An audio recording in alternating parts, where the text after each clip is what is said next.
अनंत कोटि ब्रह्मांड नायक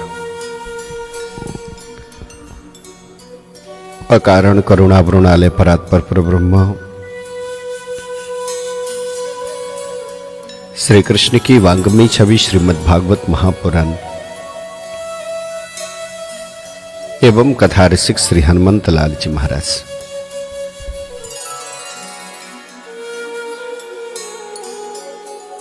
परम पावनी मंगलमय वेला कार्यक्रम सत्संग प्रभात में आप सबका ढेर सारा स्वागत है।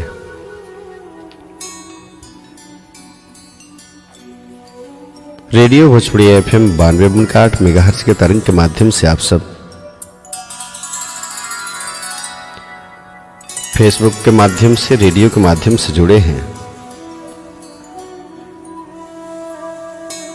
उसके लिए ढेर सारा धन्यवाद।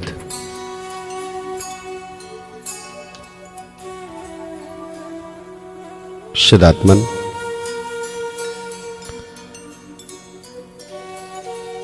हिरण्याक्ष ने भगवान से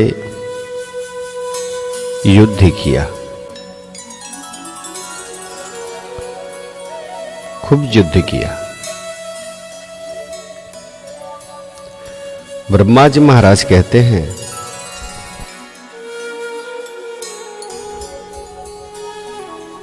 कि एसते देव देवानां ग्रीमूलमुपयेयुषाम्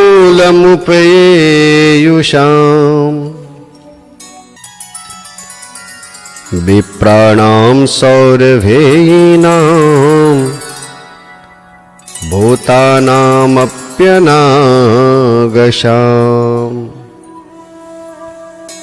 ब्रह्मा जी महाराज कहते हैं कि हे देव,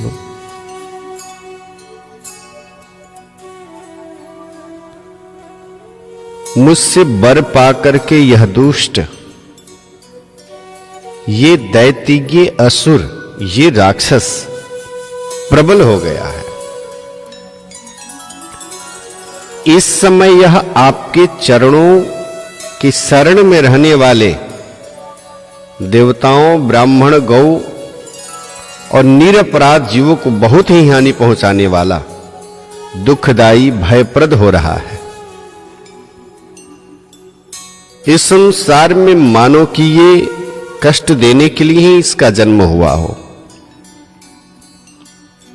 ये हिरण्याक्ष बहुत ही मतवाला हो चुका है। पहले तो हर एक लोक में इसने भ्रमण किया कि कोई मुझसे युद्ध करे, कोई मुझसे युद्ध करे। परमात्मा ने जिस बल को दिया उसे सदुपयोग किया जाए। धन दिए, उससे सदुपयोग किया जाए, परोपकार किया जाए। और जीवन में यदि सदुपयोग के अलावा यदि कोई कार्य करते हैं, इसे स्वतः सिद्ध है कि आने वाले योनि में आपको शुभ फल की प्राप्ति नहीं होगी। आपने यदि बल का दुरुपयोग किया ना, भगवान निर्बल बना करके आपको भेजेंगे इस धराधाम पे। धन का दुरुपयोग किया ना तो निर्धन बना करके भेजेंगे। इसी के लिए जो मिला है, जो हमें प्राप्त है, हमें पर्याप्त समझ करके उसे स्वीकार करना चाहिए, ग्रहण करना चाहिए। और जो प्राप्त है महाराज, जीवन के लिए पर्याप्त है।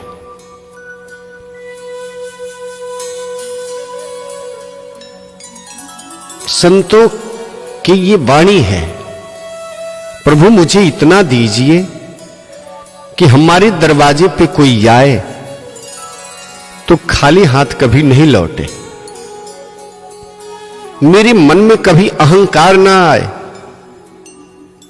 कोई भी हमारे दरवाजे पे आए, उनका मैं स्वागत करूं, आदर करूं, सम्मान करूं, अपने हाथों से कुछ खिलाऊं, कुछ पिलाऊं, जीवन भर ये लगातार क्रम चलता रह गया ना, तो हम बड़ भागी हैं, सौभाग्यशाली हैं। और धन रहते हुए अहंकार आ जाए, धन रहते हुए अतिथियों का सत्कार न हो, सब के सब धन बेकार है। धन का उत्तम गति है कि आप धन को पुण्य के कार्य में लगाते हैं, धर्म के कार्य में लगाते हैं। सबसे उत्तम धन है ये।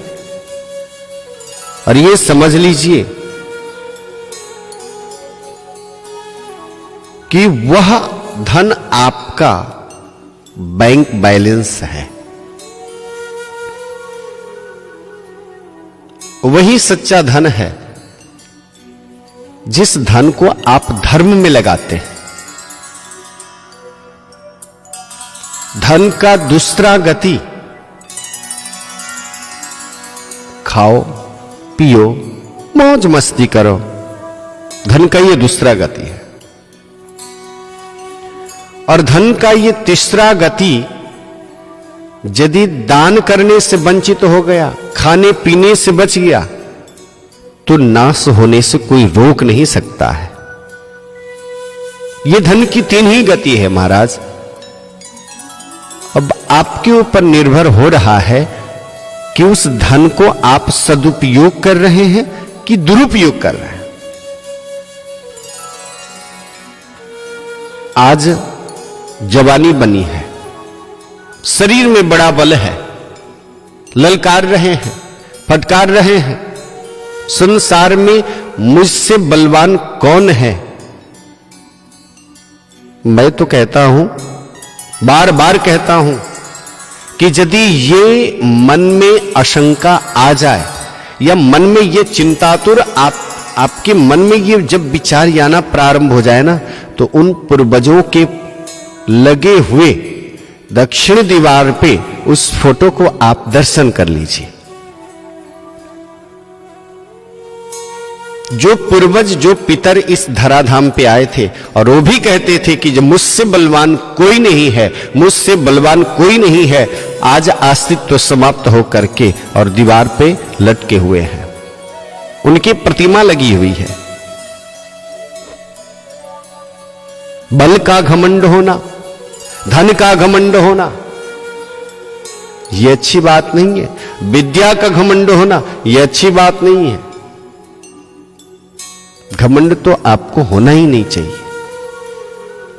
जीव को घमंड से परे जाना चाहिए, अहंकार से परे जाना चाहिए। अहंकार मनुष्य को आग के भांति जला करके खाक कर देता है, समाप्त कर देता है। इसी के लिए जीवन में अहंकार से हमें परे होना चाहिए। और मैं कहूं कि जो भी जीवन में आपको प्राप्त हो रहा है ना, और जो भी आपके जीवन में जो हलचल हो रहा है ना, अब हलचल से परे होना है। जीवन के तरंगों से आपको परे होना है, जीवन के उस कांटों से आपको परे होना है। जो भी हो रहा है अपने जीवन में, जो भी ऊंच नीच आया ना अपने मार्ग में, वो अपने करतूत नहीं, परंतु परमात्मा ने उस प्रकार से भेजा है, उसे स्वीकार करिए। भगवान ने यदि सुख दिया है तो परमात्मा ने हमें दुख भेजा है, बस प्रसाद के रूप में स्वीकार करिए। जीवन में जब सुख आता है ना, जीवन के पल पल घड़ी आप सुख में व्यतीत करते हैं, और जिस दिन आपको सुख छोड़ करके जाएगा ना, तो आपके हाथों में दुख डाल करके ही वह सुख जाएगा। लेकिन जिस दिन आप दुख भोगते जा रहे हैं, और जिस दिन दुख जाएगा ना, तो आपके इस दामन में सुख भर करके तभी जाएगा, खाली नहीं जाएगा। उसकी भी एक अवधि है कि संसार में जीवन भर आपको दुख मिले, ये कदाचित ये नियम नहीं है। सृष्टि में ये नियम नहीं बनाई गई। अंधेरी रात, उस रात्रि में हम बड़े विकल हो जाते हैं। अरे महाराज, कहीं प्रकाश नहीं है, सब के सब अंधेरे हैं, मैं कहां जाऊं, कैसे जाऊं। अब अंधेरे में ही आप भटकते रहिए। उस अंधेरे का भी एक सीमा है, अवधि है। अंधेरा समाप्त, पुनः प्रातः सूर्य का उदय होना। और सूर्य के उदय में यदि हम अपने आप को सचेत नहीं होते हैं, सूर्य के उदय होने के बाद हम अपने आप को स्थापित अच्छे से नहीं कर पाते हैं, इसका मतलब है जिस प्रकार से सूर्य का उदय हुआ ना, अपना जीवन भी वैसा ही है। प्रातः काल के सूर्य यानी बचपना अवस्था, मध्यकाल का सूर्य यानी जवानी अवस्था, और धीरे धीरे अस्त होना, यह वृद्धापन की अवस्था। ये 3 अवस्था जीवन में प्राप्त हुआ। अब जवानी को पाकर के मद में, अहंकार में हमसे बड़ा कोई नहीं, यदि इस प्रकार से लगे रहे तो जिस प्रकार सूर्य अस्त होता है ना, अपने पूर्ण रूपेण आभा को लेकर के धीरे धीरे अस्त होता है, ठीक उसी प्रकार से हमें भी सोचना चाहिए। आज जवानी तो बनी है, लेकिन कल धीरे धीरे अब वृद्धापन की तरफ जाने वाला है। इसी के लिए संसार से आप प्यार करिए, संसार से आप प्रेम करिए। संसार में रह करके प्रेम को बांटा जाए।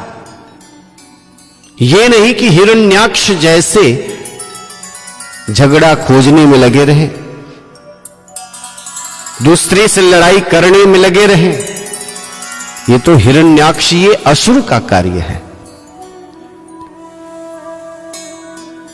ब्रह्मा जी महाराज कहते हैं कि हे देव, इस दुष्ट ने सबको सताया, आप लोगों को भी सताया, सबको रुलाया, सबको पीड़ा दिया। यह दुष्ट बड़ा ही मायावी, घमंडी, निरंकुश है। बच्चा जिस प्रकार क्रुद्ध हुए सांप से खिलता है, वैसे ही आप इससे खिलवाड़ न करें। देव अच्युत, जब तक यह दारुण दैत्य अपनी बल वृद्धि के बेला को पाकर के प्रबल हो, उससे पहले ही आप अपनी योग माया को स्वीकार करके इस पापी को आप मार डालिए, समाप्त कर डालिए, नष्ट कर डालिए। क्योंकि इस धराधाम पे ये बोझ बन करके रह रहा है, इस धराधाम पे पापी बन करके रह रहा है। इस दुष्टों को आप संहार करिए, मार डालिए। प्रभु, लोगों का संहार करने वाली संध्या के भयंकर वेला आना ही चाहती है।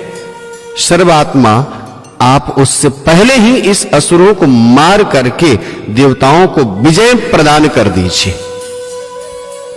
हे देव, आपसे निवेदन है, विनती है, प्रार्थना है, आप इस दुष्ट हिरण्याक्ष को आप मार डालिए, समाप्त कर डालिए। जो दूसरे को कष्ट दे रहा है, दूसरे को परेशानी में डाल रहा है ना, इसे आप मार डालिए, समाप्त कर डालिए।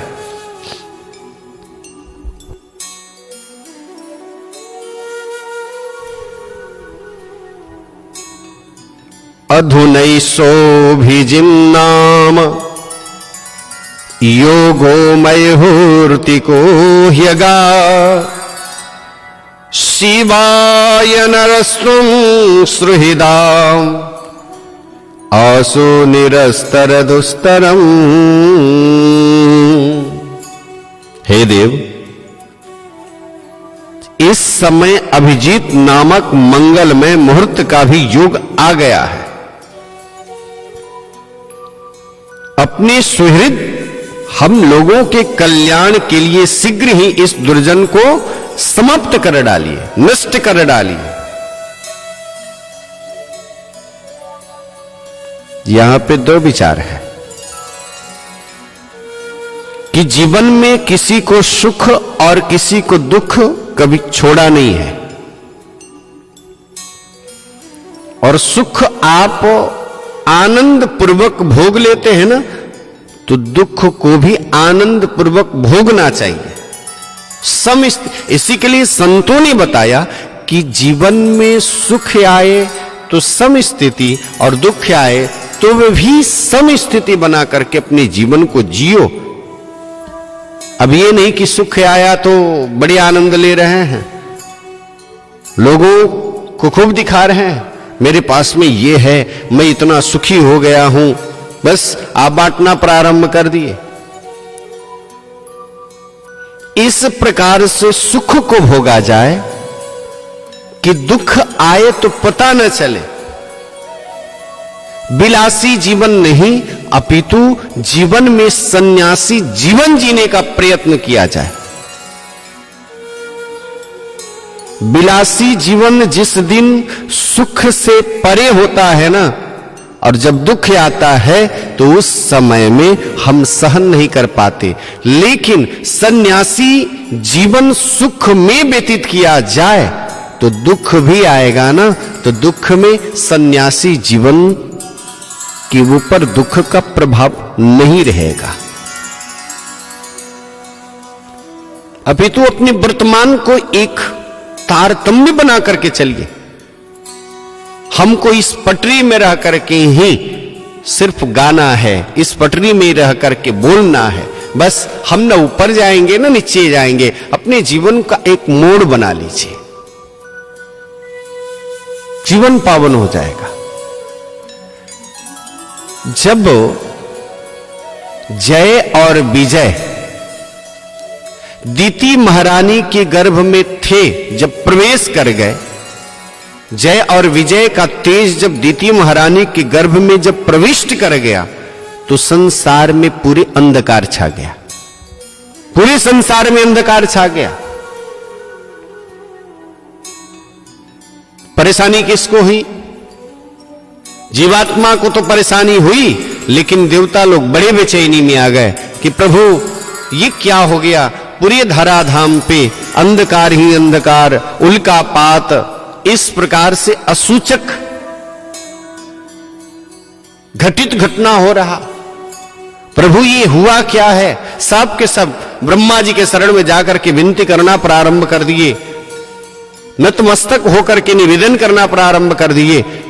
किस धराधाम पे हो क्या रहा है? विचार करिए। जिस दुष्ट के आने मात्र से, गर्भ में आने मात्र से संसार में अंधकार छा गया, उसको इस धराधाम पे आने के बाद में कितना कष्ट पहुंचेगा, जीव को कितना पीड़ा पहुंचेगा, यह सोचनीय बात है। ब्रह्मा जी महाराज कहते हैं कि हे देव, हे विधाता, हे प्रभु, आप सही समय आ गया, इस हिरण्याक्ष को आप वध कर डालिए, समाप्त कर डालिए।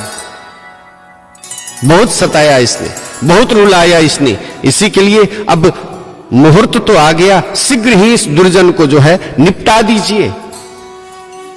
प्रभु आपकी मृत्यु,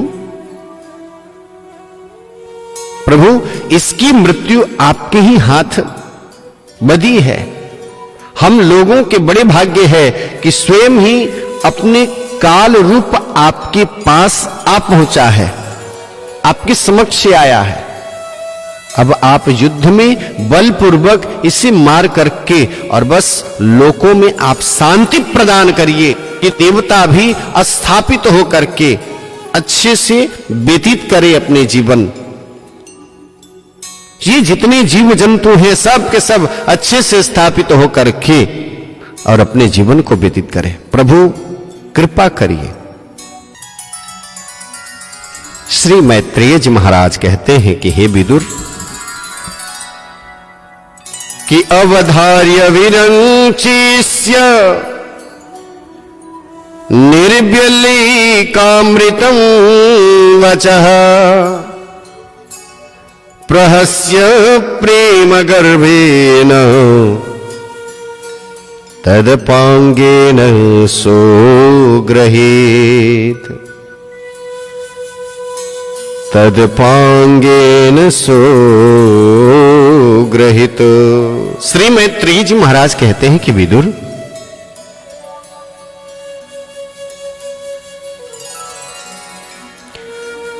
जब ब्रह्मा जी महाराज इस प्रकार से भगवान के समक्ष विनती किए, प्रार्थना किए,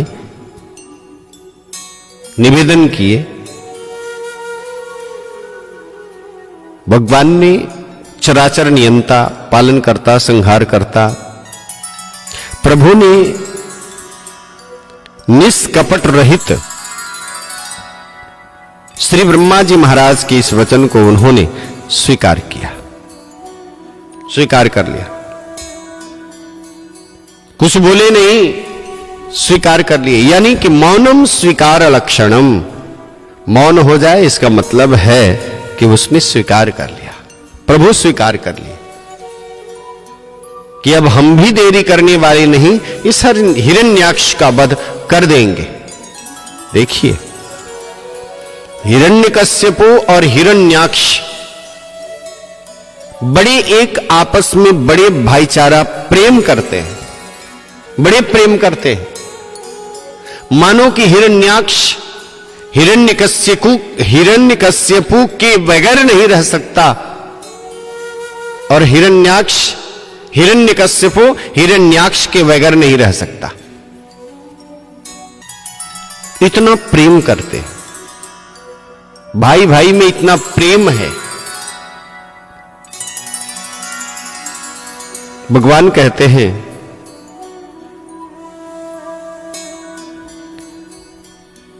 कि फिर उन्होंने झपट कर, यानी भगवान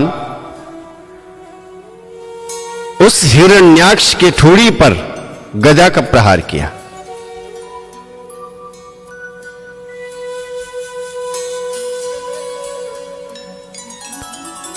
कहते हैं कि किंतु यह बड़ी अद्भुत सी घटना हुई। उस समय शत्रु पर वार करने का अच्छा अवसर पाकर के भी हिरण्याक्ष ने उसे निस्तेज देख करके युद्ध धर्म का पालन करते हुए उन पर आक्रमण नहीं किया। उसने भगवान का क्रोध बढ़ाने के लिए ऐसे किया था। अब देखिए, बार बार लड़ना, बार बार लड़ना, हम तुमसे कम नहीं, आपसे लड़ेंगे, बार बार लड़ेंगे। अरे भाई, जीवन में भी हिरण्याक्ष बनने की क्या आवश्यकता है? इतने सुंदर परमात्मा ने इस तन को बनाया, लड़ने की क्या आवश्यकता है? लड़ने के लिए संसार में भेजा, झगड़ने के लिए संसार में भेजा, दूसरे को कष्ट देने के लिए संसार में भेजा। भगवान से बार बार युद्ध करना चाहा, बार बार युद्ध करना चाहा।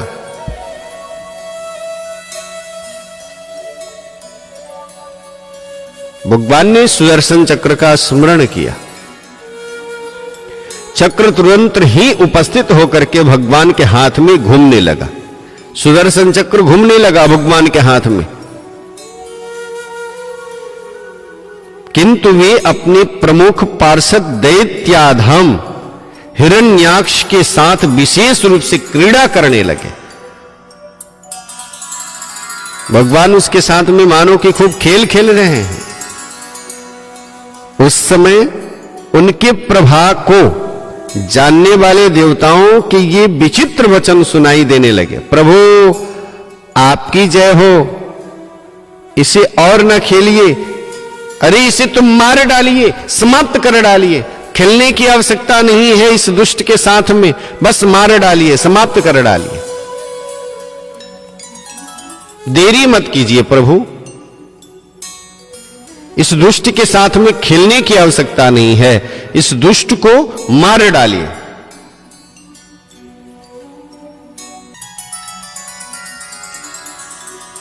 इस प्रकार से देवता लोग मानो कि एक शब्द प्रभु को सुना रहे हैं। जब देखा, इस दुष्ट ने, हिरण्याक्ष ने देखा कि भगवान शंख चक्र, हाथ में कमल पुष्प इत्यादि रख करके, हाथ में ये चक्र इत्यादि रख करके सामने में खड़े हैं, तब उसकी सारी इंद्रियां क्रोध से तिलमिला उठी। बड़े क्रोध में आ गया हिरण्याक्ष, बड़े आवेश में आया हिरण्याक्ष। लंबी लंबी सांस लेता है, दांतों से होठ को दबाता है। उस समय वह तीखी दाढ़ी वाला दैत्य अपने नेत्रों से इस प्रकार उसकी ओर घूरने लगता है मानो भगवान को भस्म कर डालेगा, समाप्त कर डालेगा। भगवान खड़े हैं, बड़े आनंद पूर्वक भगवान खड़े हैं। क्यों? भगवान तो आनंद मूर्ति हैं। भगवान समक्ष में खड़े हैं।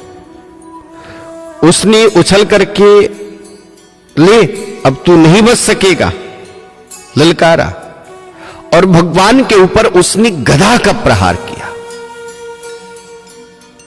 श्री हरि के ऊपर गदा का प्रहार किया।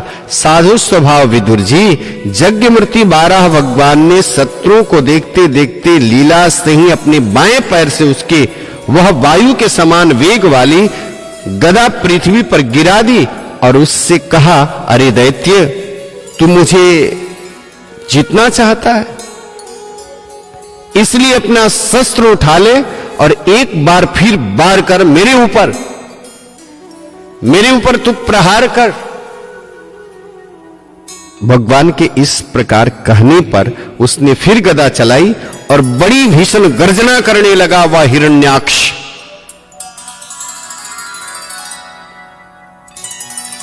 मानो कि इस धरती में भूकंप आ गया हो, भूचाल आ गया हो, तारे टूट करके गिर रहे हो। भीषण आवाज उसने किया।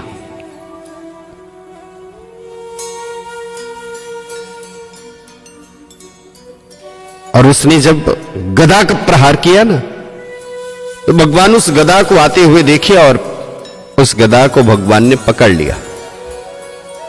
अपने उद्यम को इस प्रकार व्यर्थ हुआ देख करके उस महादैत्य का घमंड जो है ना, ठंडा पड़ गया।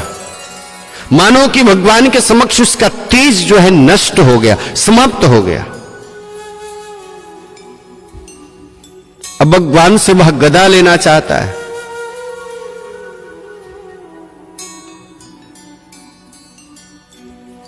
भगवान से अब ये अपना गदा लौटाना चाहता है, लेना चाहता है। महाबली हिरण्याक्ष का अत्यंत वेग से छोड़ा हुआ वह तेजस्वी त्रिशूल आकाश में बड़ी तेज से चमकने लगा। तो भगवान ने उसे अपनी तीखी धार वाले चक्र से उसको काट डाला, समाप्त कर डाला। भगवान के चक्र से अपने त्रिशूल के बहुत से टुकड़े हुए देख करके उसे बड़ा क्रोध आया, बड़ा क्रोध आया। क्यों? बड़ा घमंडी है ये। उसने पास से आकर के उसके विशाल वक्षस्थल पर जिस प्रकार श्रीवत्स का चिन्ह सुशोभित है, कस करके घूसा मारा और फिर बड़े जोर से गर्जना करके अंतर ध्यान हो गया।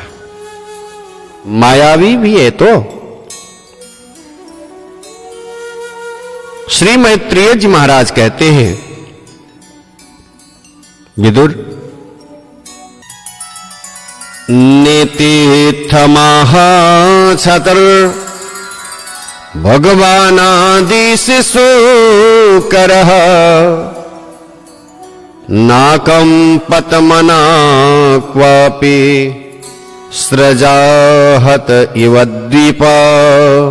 हे विदुर जी, जैसे हाथी पर पुष्प माला की चोट का कोई असर नहीं होता, अब हाथी के ऊपर फूल से लेकर के उसको मारिए, प्रहार करिए, तो उससे क्या पता चलता है? उसी प्रकार इस प्रकार घूसा मारने से भगवान आदि वराह तनिक भी तस से मस नहीं हुए। भगवान थोड़ा भी टस से मस नहीं हुए। उसके प्रहार से भगवान को कुछ भी नहीं हुआ। तब वह मायावी दैत्य मायापति श्रीहरि पर अनेक प्रकार की मायाओं का प्रयोग करना प्रारंभ कर दिया।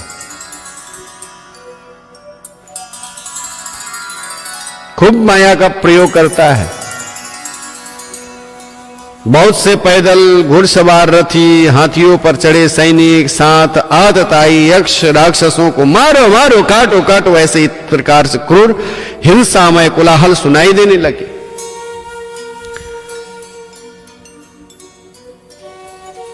देवता लोग कहते हैं कि प्रभु आपको बारंबार नमस्कार है, आप संपूर्ण यज्ञों का विस्तार करने वाले हैं, संसार की स्थिति के लिए शुद्ध सत्वमयी मंगल विग्रह करते हैं।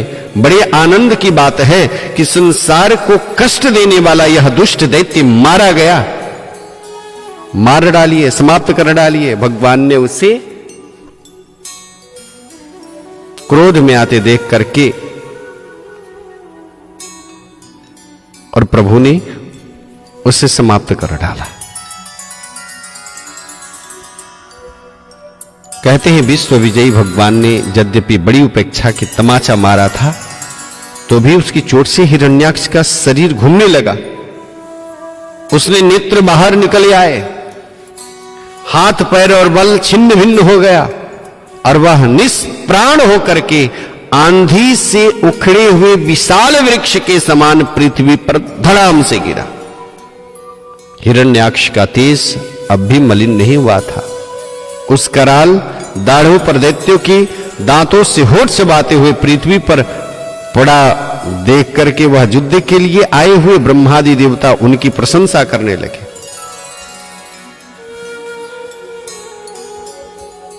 ये हिरण्याक्ष और हिरण्यकश्यप भगवान के ही पार्षद है ना।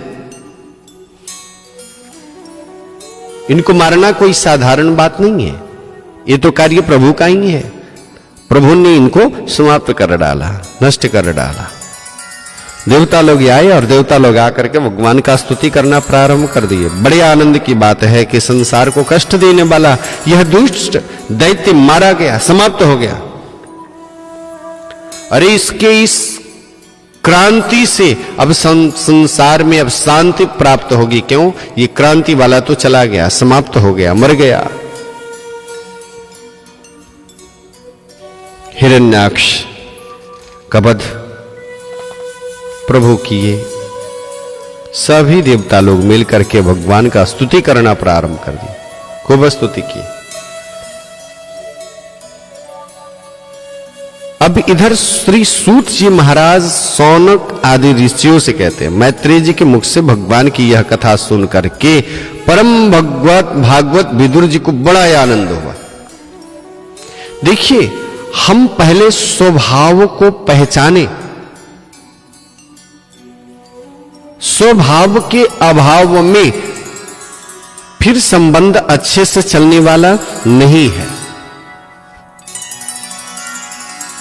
स्वभाव के अभाव में संबंध फिर चलने वाला नहीं है।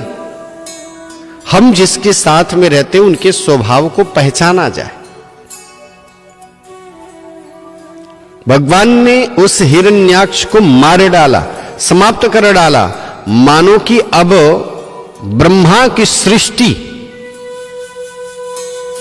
इस विधाता की जो सृष्टि होगी ना, बड़ी आनंददायी होगी। इस पृथ्वी के ऊपर संकट आया, प्रभु ने वाराह रूप में आकर के और हिरण्याक्ष का वध किया, समाप्त किया। प्रभु ने थोड़ा सा भी लेस मात्र में अपने मन में कोई शंका नहीं जताई कि ये अधम जीव है, इसमें क्यों जाऊं। लेकिन नहीं, भक्तों को आनंद देना है, संतों को स्थापित करना है, ब्राह्मणों को स्थापित करना है। ब्राह्मणों को आदर दिया, सम्मान किया। अब इससे बढ़कर के जीवन में क्या हो सकता है।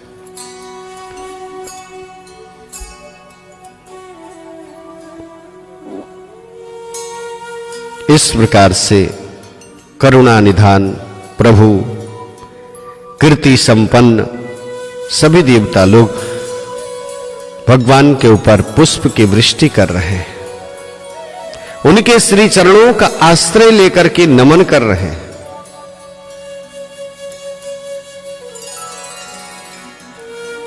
प्रभु से विनती किए, प्रार्थना किए, प्रभु ने यह कार्य पूरा कर दिया।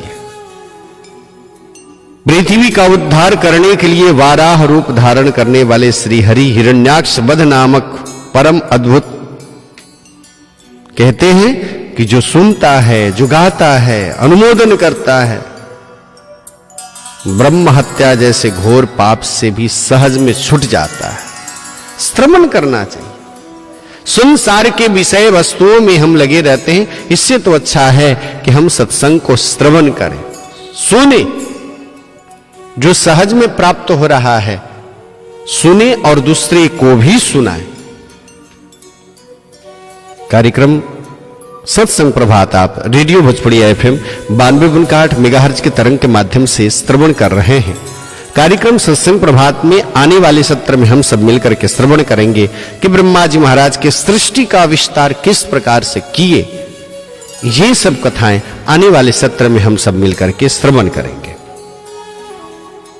कार्यक्रम सत्संग प्रभात से ढेर सारे लोग जुड़े हुए हैं। कार्यक्रम सत्संग प्रभात में परमानंद शाह जी लिख रहे हैं बरैनिया बाजार से, राधे राधे, गुड मॉर्निंग। मेरे तरफ से भी राधे राधे। आप नियमित श्रोता हैं, अपने आईडी के माध्यम से कार्यक्रम सत्संग प्रभात को आप जरूर शेयर करें। प्रेम झा जी नियमित श्रोता हैं, ओम साई राम लिख करके भेजे, मेरे तरफ से भी ओम साई राम। पिंकी कुमारी जी भी राधे राधे लिख करके भेजे, मेरे तरफ से भी राधे राधे। लक्ष्मण खत्री जी राधे राधे, शुभ बिहानी लिख करके भेजे, मेरे तरफ से भी राधे राधे, शुभ बिहानी। रामलाल सुमन जी कार्यक्रम सत्संग प्रभात से जुड़े मलेशिया से, गुड मॉर्निंग गुरुजी। मैं भी कार्यक्रम सत्संग प्रभात मलेशिया में श्रवण कर रहा हूं, सुन रहा हूं, अच्छा लगता है, ढेर सारा धन्यवाद। मीनू अग्रवाल जी, भगवान की दया कभी अल्प नहीं होता, जो टूट जाए वो संकल्प नहीं होता, हार को जीत से दूर ही रखना, क्योंकि जीत का कोई विकल्प नहीं होता। राधे राधे लिख करके भेजे मीनू अग्रवाल जी। कार्यक्रम सत्संग प्रभात से जुड़े उसके लिए ढेर सारा धन्यवाद। कार्यक्रम सत्संग प्रभात में जुड़े उसके लिए भी ढेर सारा धन्यवाद मेरे तरफ से। पूजा पारासर जी भी लिख रहे हैं राधे राधे, मेरे तरफ से भी राधे राधे। कार्यक्रम सत्संग प्रभात में आप जुड़ी उसके लिए ढेर सारा धन्यवाद। अजय कुमार तिवारी जी राधे राधे लिख करके भेजे, मेरे तरफ से भी राधे राधे। प्रशांत कुमार जी भी राधे राधे, मेरे तरफ से भी राधे राधे। श्री विनायक जी यानी संजय शर्राफ जी राधे राधे लिख करके भेजे, उसके लिए भी ढेर सारा धन्यवाद। ओम कुमार झा जी लिख रहे हैं राधे राधे, ओम कुमार झा जी लिख रहे हैं राधे राधे, मेरे तरफ से भी राधे राधे। ओम कुमार झा जी कार्यक्रम सत्संग प्रभात में ढेर सारा स्वागत आपका। प्रणय कुमार उज्जवल जी राधे राधे लिख करके भेजे रानी घाट से, मेरे तरफ से भी राधे राधे। कार्यक्रम सत्संग प्रभात में आप जुड़े हुए हैं, ढेर सारा धन्यवाद। भरत जी, सत्यनारायण जी इस कार्यक्रम को रिस्पॉन्ड कर रहे हैं। रामचंद्र पंडित जी भी इस कार्यक्रम को सुन रहे हैं। हरिशंकर पटेल जी भी जुड़े हुए हैं कार्यक्रम सत्संग प्रभात से। अरिहन कुमार जी नियमित श्रोता हैं बिहार सिवान से। नंद किशोर ऋषिदेव जी भी इस कार्यक्रम को रिस्पॉन्ड कर रहे हैं। आनंद कुमार झा जी भी इस कार्यक्रम में जुड़े हुए हैं। लक्ष्मण खत्री जी भी इस कार्यक्रम में जुड़े हुए हैं। कुश कुमार जी भी इस कार्यक्रम में जुड़े हुए हैं। लक्ष्मी पटेल जी भी, हरिदर्शन त्रिपाठी जी, विकेश पटेल जी, कृष्ण कुमार पांडे जी, यादव वंशी वकील कुमार जी भी, बाल कुमार सहनी जी, विक्की गुप्ता जी, ब्रिजेश ओझा जी। कार्यक्रम सत्संग प्रभात में ढेर सारे लोग जुड़े। कार्यक्रम सत्संग प्रभात प्रत्येक दिन आप श्रवण करें।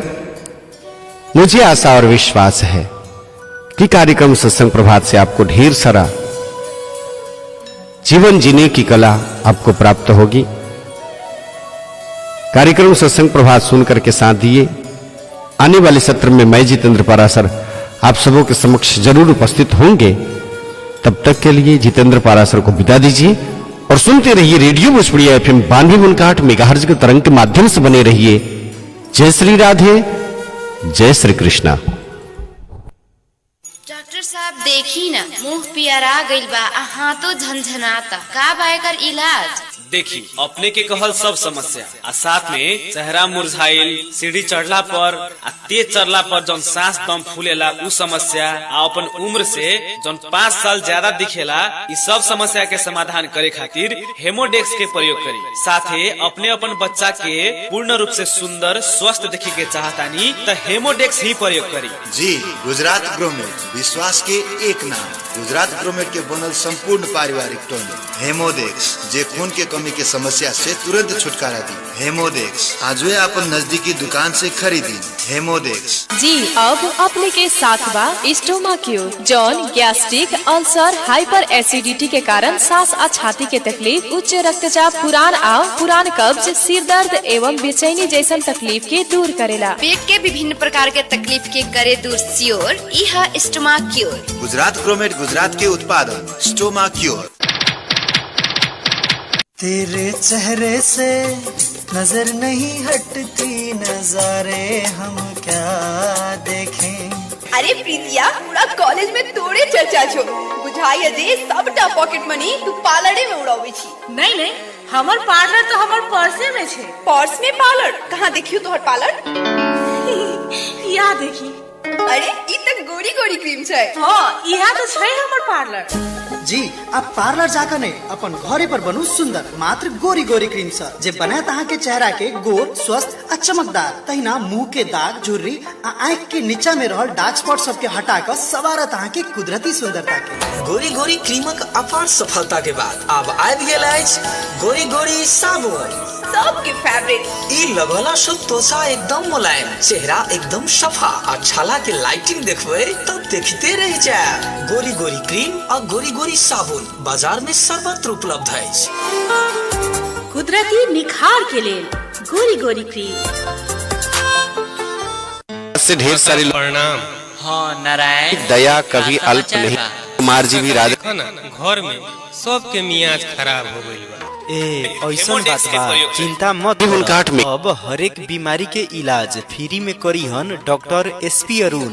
जैसे बात रोग, साइटिका, गठिया, दामा, पेट गैस, हमारी के खराबी, बवासीर, खुनीबादी, लिकोरिया के इलाज बिना ऑपरेशन के द्वारा डॉक्टर SP अरुण कर रहल बानी। हर एक बीमारी के इलाज डॉक्टर साहब फ्री में करेनी, केवल दवा के पैसा लागेला। संपर्क रक्सौल स्टेशन रोड, पोखरा के दक्षिण तरफ, मौजे मिश्रा गली में शत्रुघ्न मिश्रा जी के मकान में डॉक्टर साहब बैठे नी। हर एक महीना 23 और 24 तारीख के ही इलाज करेंगे। मोबाइल नंबर 9472 36966 और 99 343 58 डॉक्टर SP अरुण। अरे मधु, बहुत परेशान लागत बाड़ू, कोनो बात बका? बात ये बा कि हमरा के अगला महीना लड़का वाला देखे आवता लो। अबला ते में तो तेरा खुश होके के चाहिए नु कि तार शादी होता। डर तो ये बात के बा कि हमारे सफेद दाग की वजह से ये शादी टूट मत जा। अरे बाग पागल, अगला महीना नु देखे आवता लो। 1 से 2 सप्ताह में ही तार सफेद दाग ठीक हो जाये। पर कहाँ और कैसे ठीक हुई? इस सफेद दाग से हमरा छुटकारा मिल जाये तो ऐसे ही हम लोग से अपन मुँह के छुप छुपा के ना जियती। तू परेशान मत होखा, डॉक्टर इरशाद अहमद को लगे जा। ओ जा एडवांस तकनीक रिपिगमेंटेशन मशीन से सफेद दाग के हमेशा खातिर ठीक कर जाला। कृपया ध्यान दें, यदि आपको भी है सफेद दाग और आप इलाज कराते कराते दवाई खाते खाते परेशान हो गए हैं पर ये ठीक होने का नाम नहीं ले रहा, तो आज ही आए पूर्वांचल के मशहूर डॉक्टर इरशाद अहमद के पास। लीको क्लिनिक चरक सफेद दाग एवं चर्म रोग चिकित्सालय, मोतिहारी में बड़ा बरियारपुर मदरसा से 100 कदम उत्तर, अंकुर स्टूडियो के बगल में प्रत्येक मंगलवार को सुबह 10 बजे से दोपहर 2 बजे तक। अधिक जानकारी के लिए कॉल करें 94 512 11 001 पे।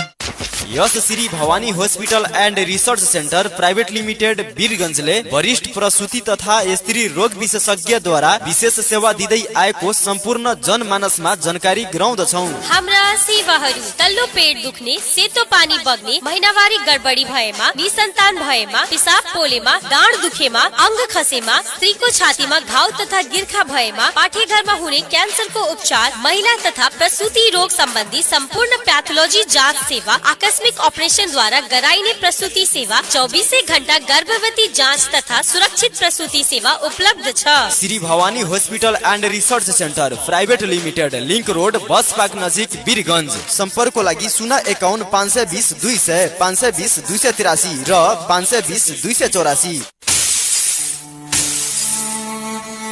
ए चाचा जी राउर लाठी हेने बाटे आ खोजतानी होने हैली रउआ अपन लाठी। अरे देख न बबी, आँख से कुछ लगते नहीं खे, भगवान तो हटा सदा खुश रखे। चली चाचा जी रौरा के ले चलतानी। राम कुमार महावीर प्रसाद केरिया आँखा अस्पताल परवानीपुर बीरगंज में। ई हॉस्पिटल के सेवा सब हाथ तथा कंप्यूटर विधि से मोतिया बिंदु के ऑपरेशन, पर्दा यानी रेटिना के संपूर्ण इलाज, जल बिंदु के संपूर्ण इलाज, बल्ब देखला पर इंद्रधनुष के जैसन यदि दिखाई पड़ता तो समझी कि अपने के जल बिंदु भइल बा, कॉर्निया के संपूर्ण इलाज, बच्चा के आँख के संपूर्ण इलाज। नेपाल सरकार द्वारा संचालित स्वास्थ्य बीमा कार्यक्रम अंतर्गत आँख के संपूर्ण निशुल्क इलाज। नोट, कंप्यूटर से ऑपरेशन के 2 घंटा बाद घर जाए के मिली। आँख से संबंधित सभी इलाज के खातिर केडिया आँख अस्पताल परवानीपुर बीरगंज। भोजपुरी आवाज, भोजपुरी संस्कृति और ये भोजपुरिया सबके शान। यह भोजपुरिया FM 92.8 मेगाहर्ट्ज। खून दान ही जीवन दान है। टाइम चेक भोजपुरिया FM 92.8 मेगाहर्ट्ज में अभी सवेरे के 7 बजे।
लंबोदर तुम कहलाते हो, सबसे पहले पूजाते हो,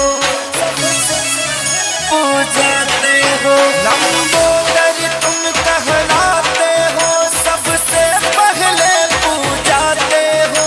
बुद्धिनागर तुम ही हो स्वामी, मुसवे पर चढ़ के आते हो।